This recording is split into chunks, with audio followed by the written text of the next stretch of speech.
अस्सलाम वालेकुम।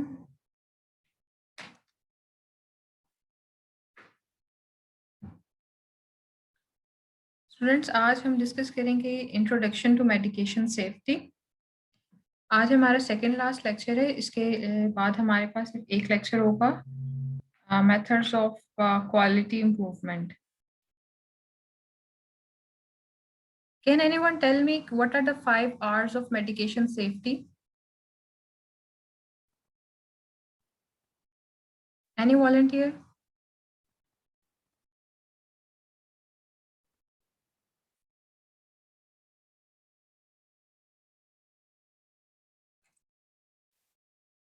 Five R's of medication safety के अंदर आते हैं। नंबर 1, जब भी हमने किसी पेशेंट को मेडिसिन देनी है, आइदर वो ऑरल फॉर्म है, आईवी है, या इंट्रामस्कुलर फॉर्म में है, और इट्स सबलिंगुअल है, और it is subcutaneous, there are 5 R's जो इंपॉर्टेंट होते हैं। Number 1, right drug should be given to the right patient, right dose, right route, and right time. Next हम डिफरेंस देख लेते हैं। What is the difference between side effect and adverse reaction? हर drug के 2 effects होते हैं। One is a beneficial effect है, जिसकी वजह से वो ड्रग हम उस पेशेंट को दे रहे हैं। फॉर एग्जांपल, एक patient who is having infection, उसको हम एंटीबायोटिक्स दे रहे हैं। Along with that beneficial effect, एक और इफेक्ट होता है, that is a harmful effect होता है उस ड्रग का, लेकिन वो इफेक्ट नॉन है। वी नो दैट कि ये भी इफेक्ट प्रेजेंट है। This is called the side effect. For example, जैसे ओपियोइड्स होते हैं, they are given in the patients who are having severe pain, लेकिन जो ओपियोइड्स होते हैं उनका एक साइड इफेक्ट होता है, they cause nausea and vomiting. Antibiotics, most of antibiotics जो होती हैं वो जीआईटी डिस्टर्बेंस कॉज करती हैं, डायरिया कॉज करती हैं। ऑन अदर हैंड, जो एडवर्स रिएक्शन होता है किसी भी ड्रग का, वो अनएक्सपेक्टेड हार्म होता है। For example, panadol, paracetamol is a very common drug जो ओवर द काउंटर भी अवेलेबल है, लेकिन कुछ पेशेंट्स जो होते हैं, a small number of patients, वो एलर्जिक हैं even to the paracetamol. So this is the example of the adverse reaction. Side effect जो होता है वो उस ड्रग का नॉन इफेक्ट होता है, जो हमें already we know it. On other hand, जो एडवर्स रिएक्शन होता है किसी ड्रग का, वो अनएक्सपेक्टेड होता है, and that effects only a small number of people.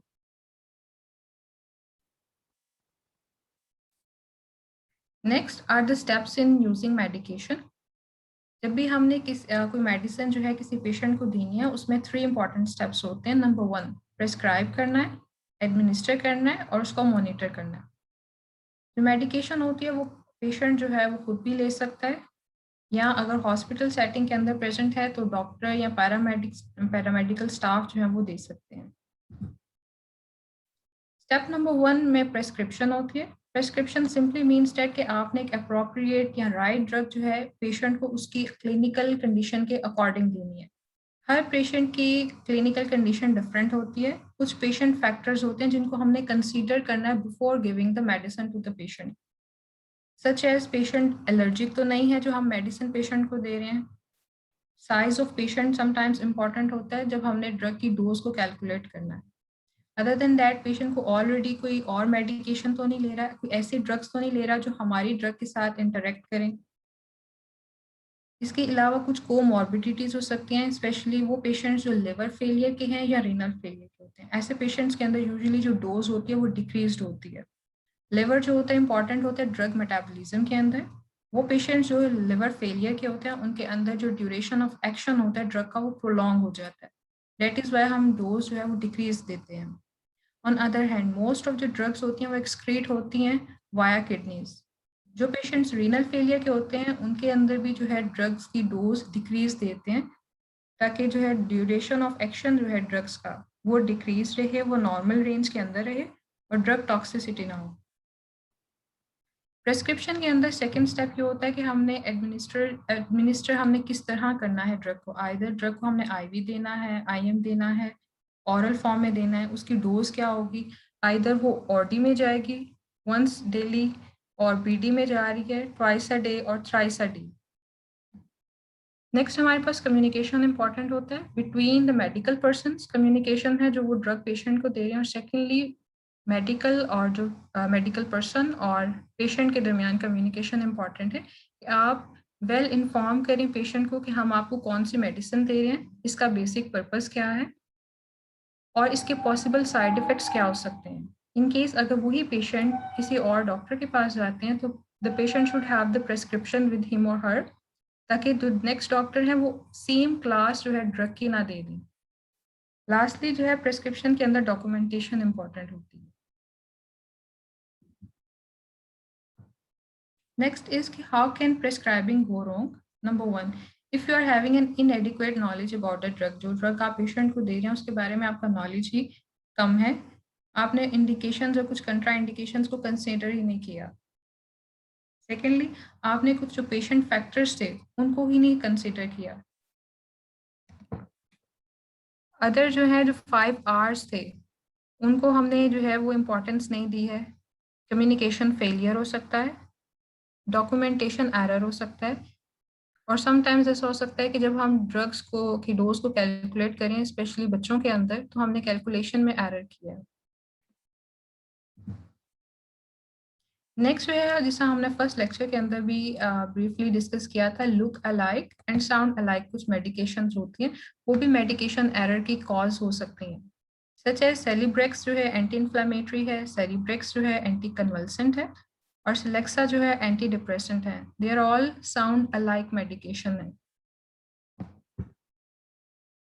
On the other hand कुछ लुक अलाइक मेडिकेशन हो सकती हैं। सपोज दो ड्रग्स हैं टोटली डिफरेंट क्लास की हो सकती हैं लेकिन उनकी पैकिंग जो है वो सेम है। वो ड्रग्स जो हैं वो टैबलेट फॉर्म में है, they are of the same colour, they will have a look alike medication. Next हमारे पास मेडिकेशन के अंदर जो सेकेंड स्टेप होता है that is administration.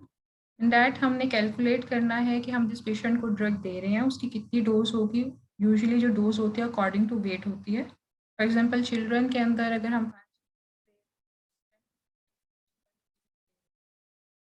Other than that जब हम ड्रग्स हैं उन कुछ ड्रग्स होती हैं जो पाउडर्ड फॉर्म में होती हैं, उनको अगर हमने आईवी या आईएम देना होता है हम नॉर्मल सिलाइन के साथ मिक्स करते हैं फिर हम उनको पेशेंट को देते हैं। अदर देन डैट जो है एडमिनिस्ट्रेशन के अंदर लेबलिंग इंपॉर्टेंट है। मोस्ट ऑफ ड्रग्स होती हैं ट्रांसपेरेंट होती हैं, इसीलिए जो ड्रग्स जिनके सोल्यूशन हम बनाते हैं आइदर सिरिंजेस में बना रहे हैं या बॉटल्स में है तो उसके बाद बनाने के बाद उनकी लेबलिंग इंपॉर्टेंट है।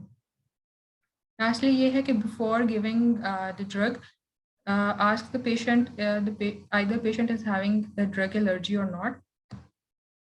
कुछ ऐसी ड्रग्स होती हैं जिनके ड्रग एलर्जी के जो चांसेस होते हैं इंसिडेंट्स बहुत ज़्यादा होते हैं, इसीलिए उन ड्रग्स की पहले टेस्ट डोज दी जाती है।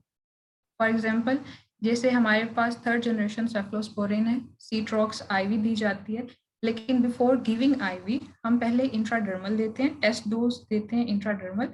अगर आफ्टर गिविंग दैट पेशेंट को at the site of injection कोई व्हील्स और फ्लेयर नहीं बनते हैं, वहाँ पर कोई रैश डेवलप नहीं होता, तो फिर हम आईवी जो है वो सीट्रॉक्स देते हैं। Next, how can the drug administration go wrong.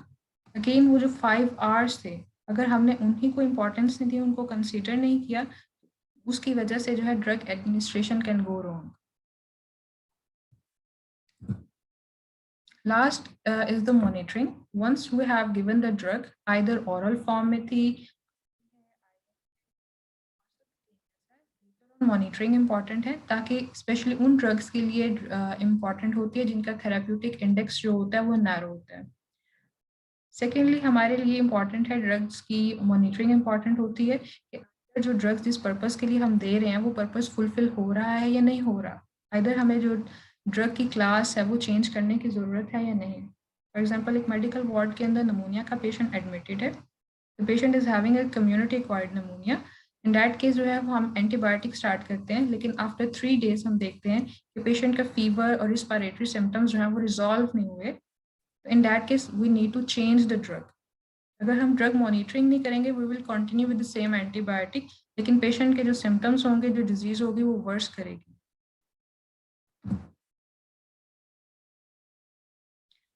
How can the monitoring go wrong? Number 1, जो ड्रग हम दे रहे हैं उसके साइड इफेक्ट्स की तरफ हम गौर नहीं कर रहे। फॉर एग्जांपल जैसे हम कीमोथेराप्यूटिक ड्रग्स दे रहे हैं, कीमोथेराप्यूटिक ड्रग्स होती हैं कॉमनली उनकी साइड इफेक्ट्स के अंदर बोन मैरो स्प्रेशन है। हम पेशेंट की सीबीसी नहीं करवाते। We are not looking for anaemia, leucopenia और other than that the pancytopenia या थ्रोम्बोसाइटोपिनिया। हम उसको कंसिडर ही नहीं कर रहे। पेशेंट को हमारे पास लेटर ऑन जो है वो इन्फेक्शंस के साथ आता है, एनीमिया के साथ आ जाता है या ब्लीडिंग के साथ आ जाता है। हमने जो ड्रग है उसका कोर्स कंप्लीट हो गया, उसके बावजूद हमने ड्रग को स्टॉप नहीं किया। ये इंपॉर्टेंट हो सकता है सच एज उन पेशेंट्स के लिए जिनको हम एंटीकोएगुलेंट्स दे रहे हैं। एक पेशेंट जो है इज ऑलरेडी ऑन एस्पिरिन पर है, क्लोपिडोग्रेल पर है, हेपरिन पर है या वारफेरिन पर है। ऐसे पेशेंट्स के जो है वो हम पीटीआईएनआर या एपीटीटी नहीं करवा रहे, या हमने एक ड्यूरेशन डिफाइन नहीं किया कि हमने ये ड्रग 3 to 6 मंथ्स के लिए देनी है। लेटर ऑन जो है वो पेशेंट हमारे पास ब्लीडिंग के साथ प्रेजेंट करता है, इंट्राक्रेनियल ब्लीड के साथ प्रेजेंट कर सकता है। समटाइम्स जो ड्रग है बिफोर इट्स कोर्स कंप्लीशन हम उसको स्टॉप कर देते हैं। आइदर जो है वो पेशेंट खुद ही ड्रग जो है इनटेक जो है वो स्टॉप कर देता है, और ये स्पेशली इंपॉर्टेंट होता है एंटीबायोटिक्स के केसेस में। फॉर एग्जांपल अगर एक पर्टिकुलर डिजीज़ के अंदर हमने एंटीबायोटिक फॉर 7 डेज के लिए देनी है, लेकिन पेशेंट जो एंटीबायोटिक ले रहा है वो 3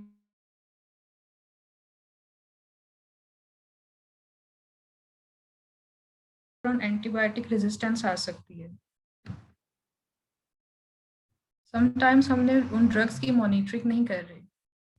कुछ ऐसी ड्रग्स होती हैं जिनकी मॉनिटरिंग बहुत इंपॉर्टेंट होती है, स्पेशली जो एंटी कन्वल्सेंट ड्रग्स होती हैं उनकी जो है ब्लड लेवल्स के अंदर उनकी मॉनिटरिंग इंपॉर्टेंट होती है ताकि उनके टॉक्सिक इफेक्ट्स ना आए। Can anyone give example of any other drug other than anti convulsant जिनके जो है ब्लड टेस्ट के हमें ब्लड टेस्ट करना इंपॉर्टेंट होते हैं ताकि हम उनके लेवल्स को मॉनिटर करते रहें?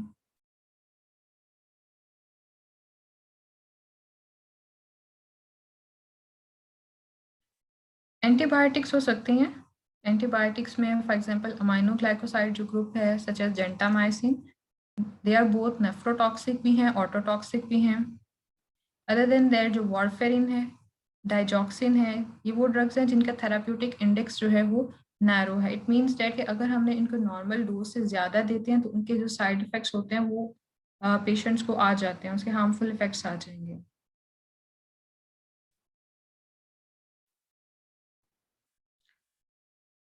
These patients are most at the risk of medication error. किन पेशेंट्स के अंदर मेडिकेशन एरर के चांसेस ज़्यादा होते हैं? वो पेशेंट जो मल्टीपल मेडिकेशंस पर हैं या उनके कोमॉर्बिडिटीज ज़्यादा हैं। फॉर एग्जांपल एक पेशेंट हु इज़ हाइपरटेंसिव भी है, डायबिटिक भी है, और she is having a cardiovascular disease है, that patient is on multiple medications भी हैं और उसकी कोमॉर्बिडिटीज भी होंगी। वो patients who can not communicate well, for example language barrier हो सकता है। those patients who are having more than one doctor और between the doctors और between the hospitals जो है वो communication नहीं है। पेशेंट जो है अपने डॉक्टर्स को नहीं बता रहा कि वो दूसरे जो अपनी किसी और डिजीज के लिए किसी और डॉक्टर से भी कंसल्ट कर रहा है। इसके एग्जाम्पल हम इस तरह ले सकते हैं, एक पेशेंट मिग्रेन के लिए एक डॉक्टर से कंसल्ट करता है, फैमिली फिजिशियन से कंसल्ट करता है, वो उसको बीटा ब्लॉकर प्रेस्क्राइब कर देते हैं for migraine.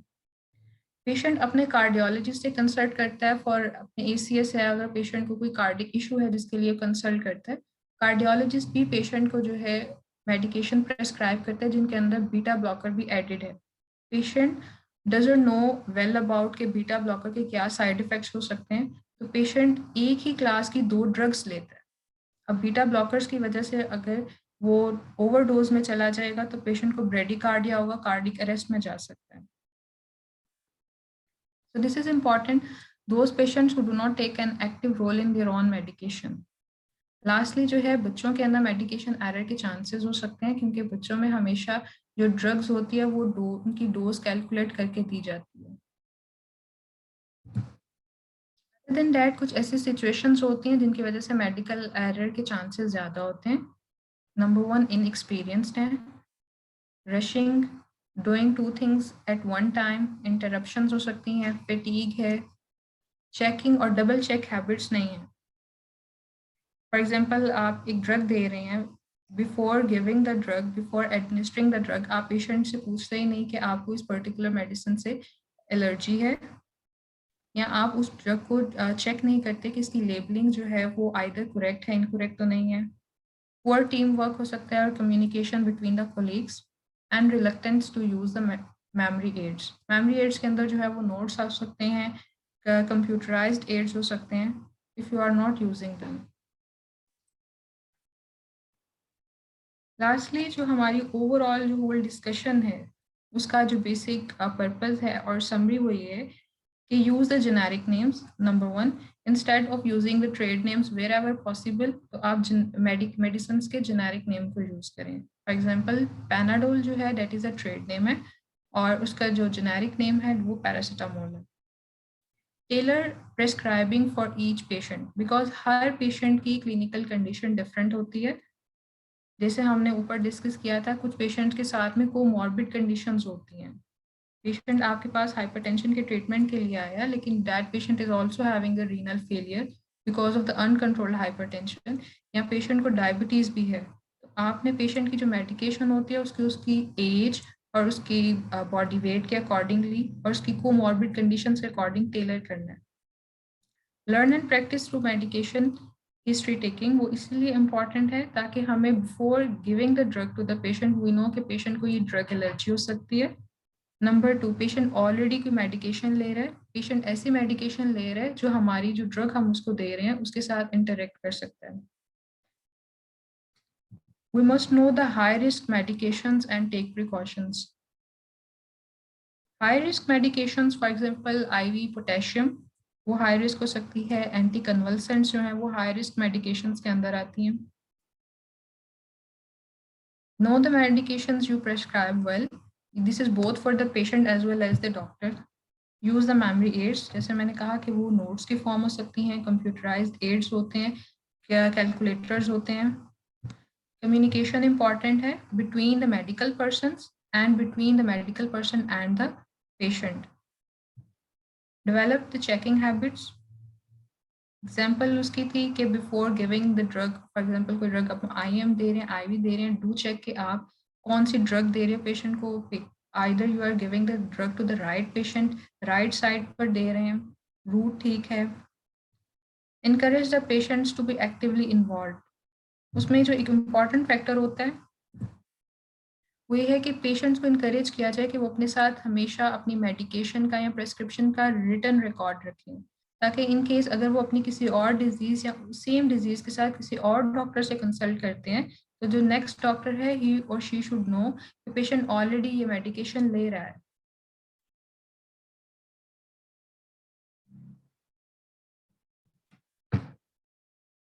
Any question?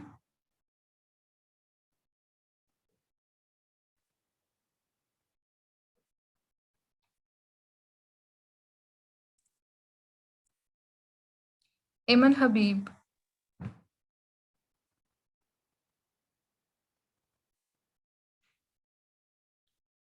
Alia Shahbaz,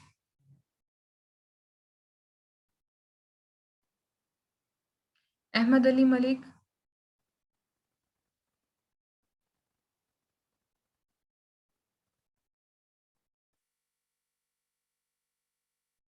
Amina Javed. Yes ma'am.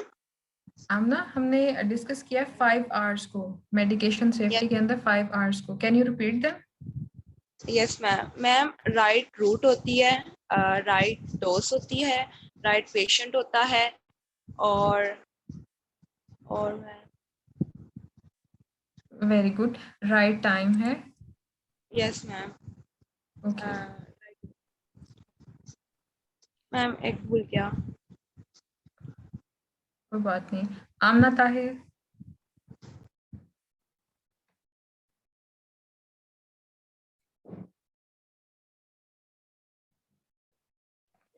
Ji Afsar ma'am. Sir. Okay, Amna, आप वो हमने कुछ पेशेंट फैक्टर्स को डिस्कस किया है कि before prescribing a drug to the patient कौन से फैक्टर्स हैं पेशेंट के जिनको हमें कंसीडर करना चाहिए? मैम हिस्ट्री लेनी चाहिए पेशेंट से। ओके, नंबर 1, हिस्ट्री के लिए हमारे अंदर क्या चीज इंपॉर्टेंट है? मैम हिस्ट्री में पेशेंट से उसकी फैमिली हिस्ट्री लेते हैं और उसके डिजीज की हिस्ट्री लेते हैं, जो वो मेडिसिन ले रहा होता है वो ले पूछते हैं। ओके, मेडिकेशन हिस्ट्री में हमारे लिए इम्पोर्टेंट है नंबर 1, आपने बताया कि पेशेंट की ऑलरेडी कौन सी मेडिकेशन ले रहा है। Other than that medication history में क्या चीज़ इम्पोर्टेंट है?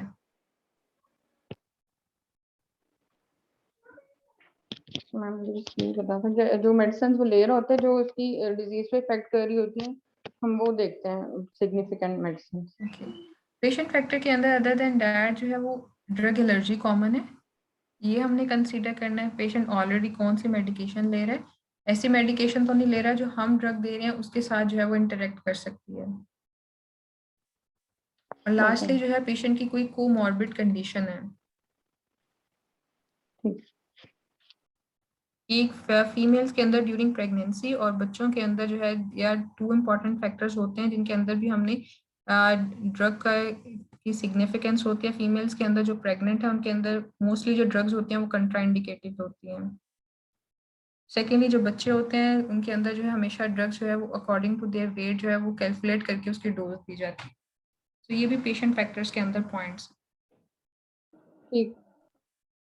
Any question? No, no ma'am. Ma'am. Okay,